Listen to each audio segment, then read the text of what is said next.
bang, itu main bang beli susu banyak-banyak bang. Buat apaan? Iya, ntar ada acara di Posyandu. Acara apaan bang? Biasa buat anak balita. Boleh ikutan nggak bang?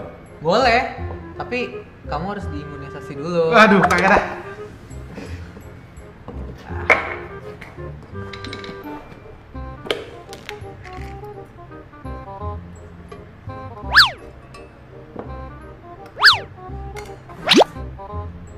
Dek. Abang minta tolong dong. Ngapain bang? Kan abang pengen mindahin susu ke tempat yang badan yang lebih kecil nih. Tapi kayaknya kurang. Oh kurang bang? Kurang. Abang minta tolong beliin dong wadah kayak gini. Nah, terus ini yang besar, diameternya 14 cm. Terus tingginya 20 cm.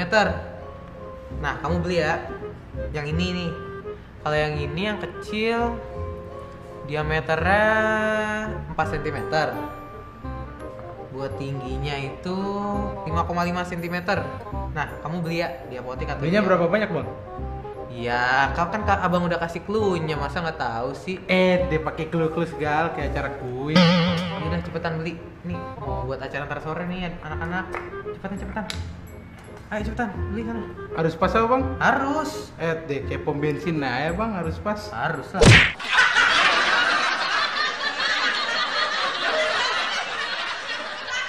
Halo sahabat edukasi, itu tadi dua laki-laki abang dan adek yang sedang bingung bagaimana membawa susu dalam ukuran yang lebih kecil ke Posyandu. Luar biasa ya sekarang ya, ada dua laki-laki pengurus Posyandu sekarang. Saya juga gitu semenjak jadi bapak, sering sekali akrab saya dengan Posyandu. Ya, akrab saya dengan susu-susu bayi. Dan ternyata susu-susu bayi itu kan ada yang kotak, karton. Ada juga yang dijualnya itu kaleng. Nah, kaleng-kalengnya ini ternyata kalau kita lihat itu sebenarnya bentuk daripada tabung atau bentuk daripada pokok bahasan yang akan kita bicarakan pada hari ini, yaitu bangun ruang sisi lengkung. Bangun ruang sisi lengkung itu diantaranya itu ada tabung. Pokoknya sisi-sisinya itu yang melengkung, yang dia itu tidak kotak saja gitu. Dia itu pasti ada lengkung-lengkungnya itu ya. Itu ada tabung, itu ada juga kerucut, ada juga bola, dan mungkin ada juga yang perpaduan di antara ketiganya atau keduanya dan segala macam. Pokoknya dasarnya itu ada tabung, ada kerucut, dan juga ada bola. Cara menghitung volume dari bangun ruang sisi lengkung ini sama seperti pada bangun ruang yang lain. Ingat, volume itu selalu berangkat dari rumus volume adalah luas alas dikali dengan tinggi. Maka ketika pada tabung sama luas alas kali tinggi, kita lihat alasnya tabung itu alasnya berupa lingkaran.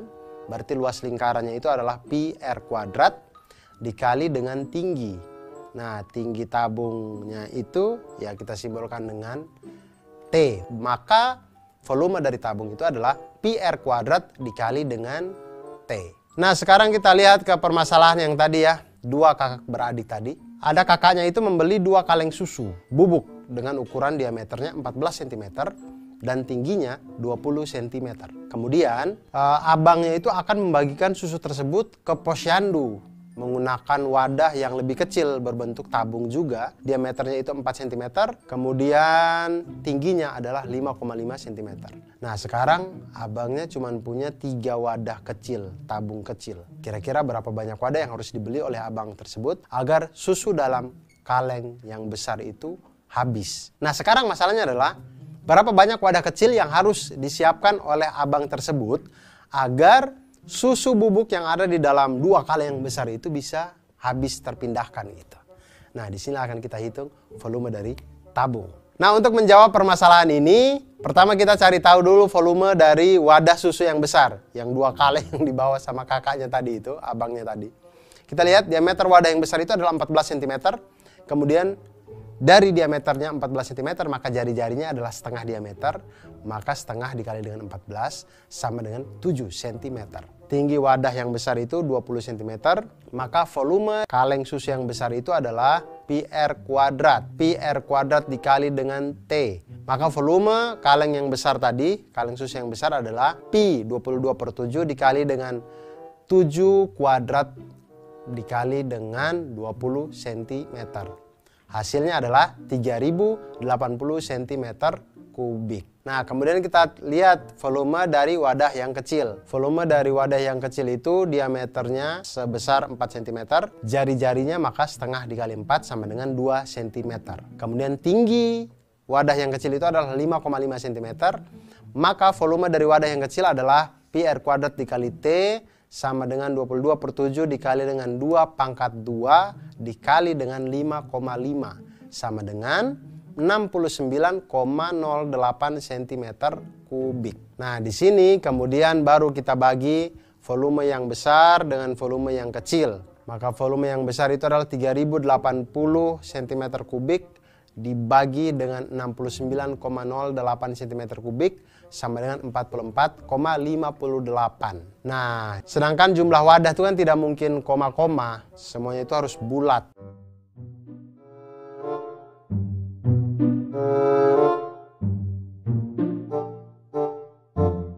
Nah, sahabat edukasi, jadi itu tadi tentang tabung pada bangun ruang sisi lengkung yang pertama ini. Dan ketika kita mengetahui tentang bagaimana cara menghitung volume dari tabung, itu akan membantu kita untuk mengetahui bagaimana cara kita mengisi botol minuman kita, mengisi botol kecap kita, dan sebagainya. Oleh karena itu, sahabat edukasi, jangan pernah lelah untuk belajar matematika, karena matematika itu akan membuat hidup kita menjadi lebih mantul, manfaat, betul.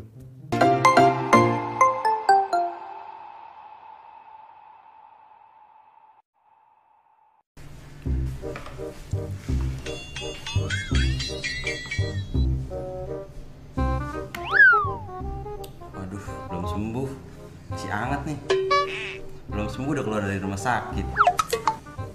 Sep, lagi ngapain sih? Aku lagi pengen nyias nih. Oh, ngias kaleng. Yoi, aku pengen nyias kaleng. Tapi kok kamu cuma ngeliatin kalengnya doang? Aku lagi ngukur. Ngukur? Iya, Ukurannya berapa? ini lagi ngukur bapak. Santai dong. Oh iya San, kamu mau nggak bantuin aku? Bantuin apaan? Nyias ini pakai kertas kado. Enggak? Ya, pergi.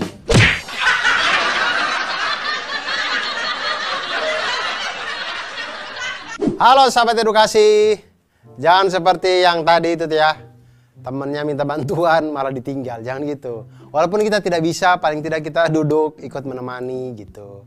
Ya kadang-kadang orang itu kadang dia bisa, tapi kadang tuh hanya membutuhkan kehadiran orang lain di situ agar memicu dia untuk bisa bekerja gitu. Jadi jangan langsung ditinggalin gitu. Tapi kalau saya di situ kayaknya saya tinggalin juga, ngapain sih dia? Tiba-tiba datang ngeliat botol, ngeliat kaleng dan segala macamnya. Tapi ternyata memang sekarang itu ada usaha-usaha, saya lihat ya, di pasar-pasar malam gitu ada orang yang jual kaleng-kaleng bekas, tapi dihias sedemikian rupa sehingga dia tuh sisi-sisinya ya, dihias segala macam, dari tutup segala macam, jadi celengan-celengan yang keren gitu. Nah ternyata kalau kita membuat seperti itu juga kita bisa mulai menghitung berapa banyak bahan yang bisa kita siapkan untuk menghias seluruh sisi tabung itu, seperti yang dilakukan di video yang tadi. Nah, ternyata kalau kita mau menghitung itu semua, itu kita akan berhadapan dengan konsep lain dari tabung yang selain dari volume, yaitu luas permukaan tabung. Luas permukaan, ingat, sekali lagi sahabat edukasi, kalau kita berbicara tentang luas permukaan, berarti kita menghitung seluruh sisi yang terlihat dari sebuah atau suatu bangun ruang. Semua sisinya kita hitung. Jadi kalau kita berbicara tentang tabung, maka yang kita hitung adalah mulai dari alas berbentuk lingkaran, tutup berbentuk lingkaran, kemudian sisi-sisi selimutnya. Yang kalau kita panjangkan itu, dia sepertinya berbentuk kotak, entah persegi panjang gitu. Nah, kita lihat sekarang berarti luas permukaan tabung itu adalah. Nah, sekarang kita lihat masalah dari teman kita yang tadi. Dia mempunyai kaleng-kaleng bekas dengan ukuran tinggi 10 cm dan diameter 7 cm.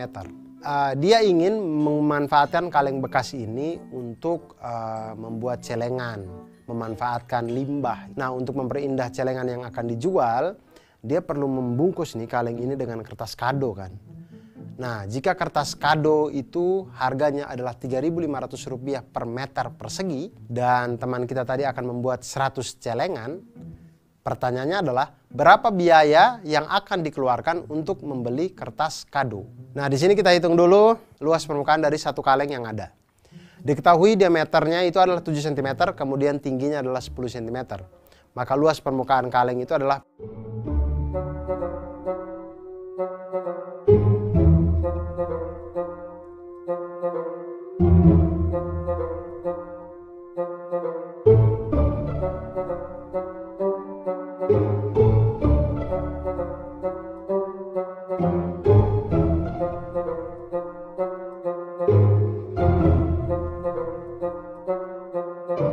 maka total biaya yang dikeluarkan oleh teman kita untuk membeli kertas kado semuanya itu untuk bisa membungkus kaleng ini adalah Rp3.500 per meter persegi dikali dengan 3 meter persegi sama dengan Rp10.500. Jadi cukup dengan uang Rp10.500 dia bisa membuat 100 kaleng ini untuk menjadi celengan yang indah. Itu pun kalau dia tidak malas di kaleng kelima. Kalau dia malas di kaleng kelima ya 95 kaleng yang lainnya ya tetap menjadi sampah gitu. Jadi teman-teman, sebenarnya dengan menumbuhkan ide-ide kreatif dalam hidup kita itu akan membuat sekitar kita itu menjadi lebih indah. Kita bisa memanfaatkan hal-hal atau barang-barang yang menurut orang lain sudah tidak terpakai, tapi oleh kita bisa kita manfaatkan untuk menjadi hal yang lebih indah.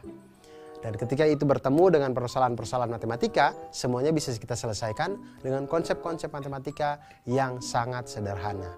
Oleh karena itu, jangan pernah berhenti untuk belajar matematika, jangan pernah lelah, jangan pernah pusing, harus tetap ceria, harus tetap tersenyum, karena matematika selalu membuat kita menjadi lebih mantul.